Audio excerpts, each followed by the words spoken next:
اعلی حضرت مفتی اعظم حجت الاسلام بریلی تجھے سلام۔ السلام علیکم ورحمۃ اللہ تعالی وبرکاتہ۔ مرکز اہل سنت جامعہ رضویہ منظر اسلام کے یوٹیوب چینل ہم سبق درس نظامی میں آپ کا خیر مقدم ہے۔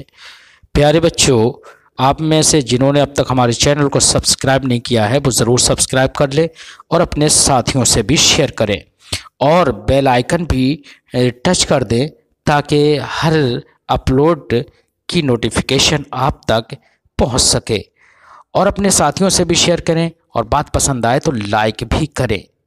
اب آپ کو جامعہ رضویہ منظر اسلام کے ایک اہم اور ماہر استاذ حضرت مفتی محمد قمر صاحب آپ حضرات کے روبرو ہوں گے۔ وہ آپ کو تلخیص المفتاح جو بلاغت کی ایک مشہور ترین کتاب ہے وہ پڑھائیں گے۔ آپ حضرات ان سے غور سے سنیں اور اپنی کتاب کو یاد کریں۔ بسم اللہ الرحمن الرحیم۔ الانشاء، ما قبل میں آپ نے یہ پڑھا تھا کہ نسبت کلامیہ نسبت خارجیہ کے مطابق ہوگی یا نہیں تو اس کو کہیں گے خبر، اور اگر نسبت کلامیہ کے لیے نسبت خارجیہ نہ ہو، نسبت کلامیہ کے لیے نسبت خارجیہ نہ ہو تو اس کو کہتے ہیں انشاء۔ کہ جہاں پر نسبت کلامیہ کے لیے نسبت خارجیہ نہ ہو تو اس کو کیا کہیں گے؟ انشاء۔ پھر انشاء کی دو قسمیں ہیں، ایک کا نام ہے انشاء طلبی اور ایک کا نام ہے انشاء غیر طلبی۔ سمجھ گئے؟ انشاء غیر طلبی میں مثلا آتے ہیں افعال مقاربہ وغیرہ، یہ انشاء غیر طلبی میں آتے ہیں، لیکن آپ کی گفتگو مصنف علیہ الرحمہ جو کرنا چاہتے ہیں وہ انشاء طلبی سے کرنا چاہتے ہیں، اس لیے کہ انشاء غیر طلبی کا تو جناب والا بلاغت میں اس سے بحث و مباحثہ نہیں ہوتا ہے، اس لیے غیر طلبی کو چھوڑ دیا اور انشاء کی ایک قسم انشاء طلبی کو یہاں پر اپنا لیا ہے۔ فرماتے ہیں ان کانت طلبا استدعا مطلوبا غیر حاصل وقت الطلب۔ انشاء طلبی کس کو کہتے ہیں؟ انشاء طلبی کہتے ہیں، تو انشاء طلبی کہتے ہیں جناب والا کہ ایسا مطلوب کو چاہے وہ جو وقت طلب حاصل نہ ہو، ایسے مطلوب کو چاہے جو وقت طلب حاصل نہ ہو اس کو کیا کہا جاتا ہے؟ انشاء طلب۔ اس کی بہت زیادہ قسمیں ہیں لیکن ان میں جب مصنف علیہ الرحمٰن نے یہاں پر چند قسموں کو بیان کیا ہے۔ پہلی قسم ان میں سے بیان فرماتے ہیں تمنی ہے، دوسری قسم استفہام ہے، تیسری قسم کیا نہیں ہے، چوتھی قسم امر ہے، اور پانچویں قسم کیا ہے؟ ندا ہے۔ یہاں پر مصنف علیہ الرحمٰن نے انشاء طلبی کی 5 قسموں کو ذکر فرمایا ہے۔ کیا کیا ہے وہ 5؟ تمنی، استفہام، امر، نہیں، ندا۔ تمنی، استفہام، امر، نہیں، ندا۔ آج ان 5 قسموں میں سے جناب والا پہلی قسم کو ملاحظہ کرو گے آپ۔ پہلی قسم کیا ہے؟ تمنی۔ فرماتے ہیں تمنی کے لیے لفظ لیتا وضع کیا گیا ہے۔ کس کو وضع کیا گیا ہے تمنی کے لیے؟ اور جناب والا اس میں لعل کی طرح یعنی ترجی کی طرح یہ شرط نہیں لگائی گئی ہے کہ جس چیز کو اس کے ذریعے سے ہم طلب کریں گے تو وہ چیز ایسی ہی ہو کہ جس کا حصول ممکن ہو، یہ شرط نہیں لگائی گئی ہے۔ جس طریقے سے لفظ لعل میں شرط لگائی جاتی ہے کہ لفظ لعل کو کہاں پر لے کر کے آتے ہیں؟ وہاں لے کر کے آتے ہیں کہ جس کا وقوع کیا ہو؟ ممکن ہو، جس کا حصول کیا ہو؟ ممکن ہو۔ اور رہی وہ چیز کہ جس کا حصول محال ہو تو وہاں لفظ لعل نہیں لاتے ہیں۔ تو یہی شرط جناب والا لفظ لیتا میں نہیں لگائی گئی ہے کہ لفظ لیتا بھی جناب والا وہاں لایا جائے کہ جہاں پر شے کا حصول کیا ہو؟ ممکن ہو، اور وہاں نہ لایا جائے جہاں پر شے کا حصول کیا ہو؟ محال ہو۔ ایسی کوئی قید نہیں ہے، بلکہ جس طریقے سے تمنا اس چیز کی جاتی ہے جس کا وقوع ممکن ہو، جس کا حصول ممکن ہو، اسی طریقے سے تمنا اس چیز کی بھی کی جاتی ہے کہ جس کا حصول کیا ہو؟ محال ہو، جس کا وقوع محال ہو۔ اب الفاظ بدل کے آپ یہ کہہ لیجئے کہ تمنا دونوں چیزوں کی ہوتی ہے، ممکن الحصول کی بھی اور ممتنع الحصول کی بھی، برخلاف ترجی کے کہ ترجی صرف اور صرف کس کی ہوتی ہے؟ ممکن الحصول کی، نہ کہ ممتنع الحصول کی۔